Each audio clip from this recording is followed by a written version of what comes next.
Hello, kumanin. Ito, may bago na naman tayong lulutuin. Simpleng-simple lang kumanin.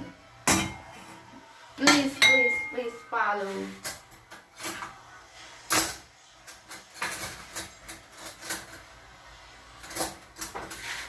Kawanings.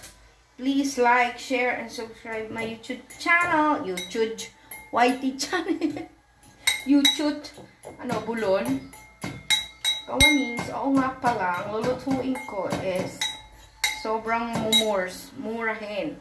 O, ito na, kawanings. Mainit na yung ating kawali. And then, ilalagay ko na yung gulay. Sabayin natin. Sabay na natin yung gulay. Ano pala yan, mga kawanings? Yan po ay Baguio beans and Sayote. Ayan yung kadali kawanings. Kasi super dali lang na naman na itong maluto na itong recipe natin. Kaya ito ang ulam namin. Kasi ito na naman yung mura, mga kawanings. Ano lang to, Sotanghon with Sayote and Baguio beans with the twist.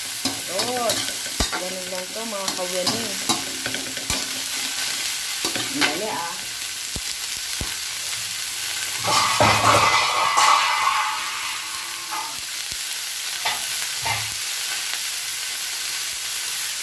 Then, ilalagay ko na ang favorite kong ingredients. Kawanings. Ito ang aking favorite ingredients. Sili, patis, and sibuyas. Ay, hindi ko kita talaga sa, diba? Mga bumabaral na sa puso natin. Nakaka-prevent yan, kawanin. Yan, lagyan ko na ng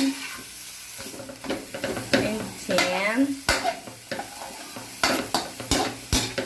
dahil nga wala namang karne ito, kawanin, mga lutong pampurings. Alam nyo na, tawag natin dito. Ulam ng mga purings. Lalagyan natin siya ng konting, aray ko, mainit. Konting tubig, kawanin. Tubig. Kasi nga may sotanghon, di ba? Paano naman maglalambot yung sotanghon? Hindi natin siya talagyan ng konting tubig.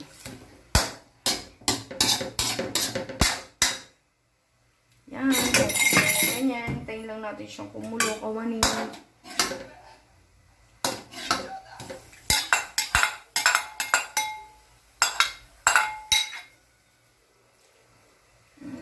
Ilagyan ko lang ng tubig yung patis. And wala, kawanin, diba? Ngayon, titikman natin kasi medyo makapal, diba, yung sotanghon. Dagdagan ko pa siya ng konting pampalasa. Kaya nga wala siyang garlic. Tama-tama.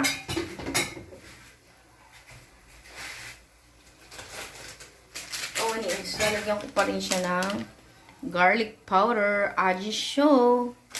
Konti lang, kawanings, ha. Sinasabi ko lagi sa inyo, super alat to. Pampalasa. Ganyan. Tama na.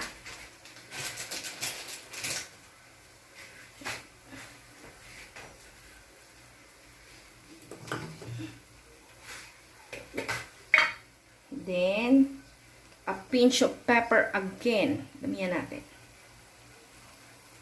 Hindi pala pinch. 2 pinch.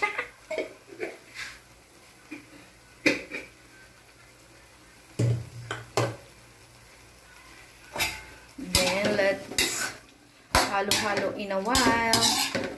O, ganyan. Diba, kawaning? Ayaw naman natin ma-overcook na naman yung gulay. Kaya, ilalagay na natin si sotanghon. Para sabay-sabay na silang maluto.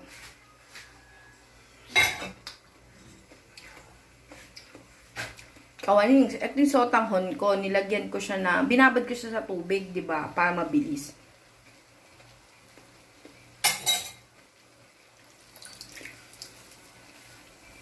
Yan.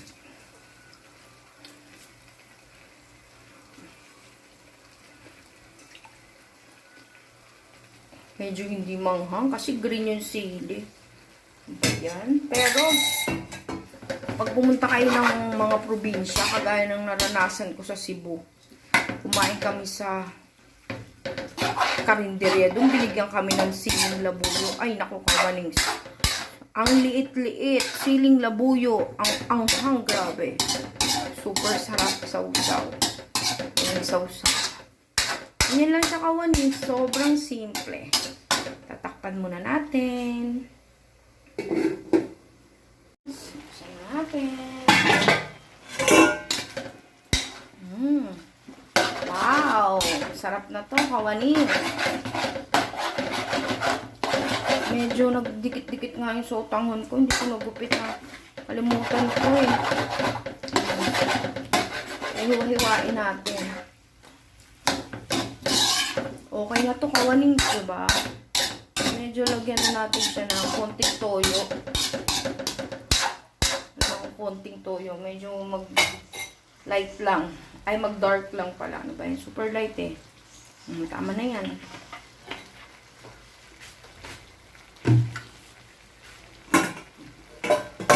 Then, halo-halo pa.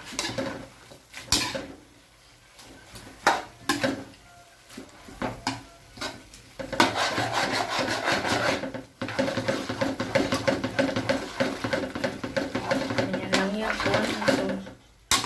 Sahang halo kasi overcook na yung ating gulay para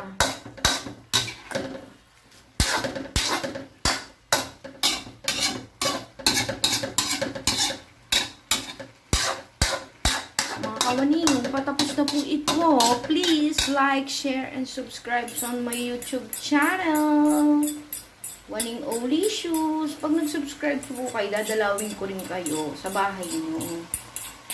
Tulungan po tayo, mga Ka-Juanings. Ngayon, titikman ko naman po siya kung malambot na.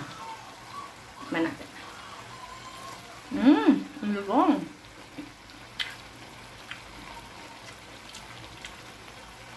Malutong na, mga Ka-Juaning. Patayin ko na to. Sarap na. Tara, kain po tayo. Bye-bye!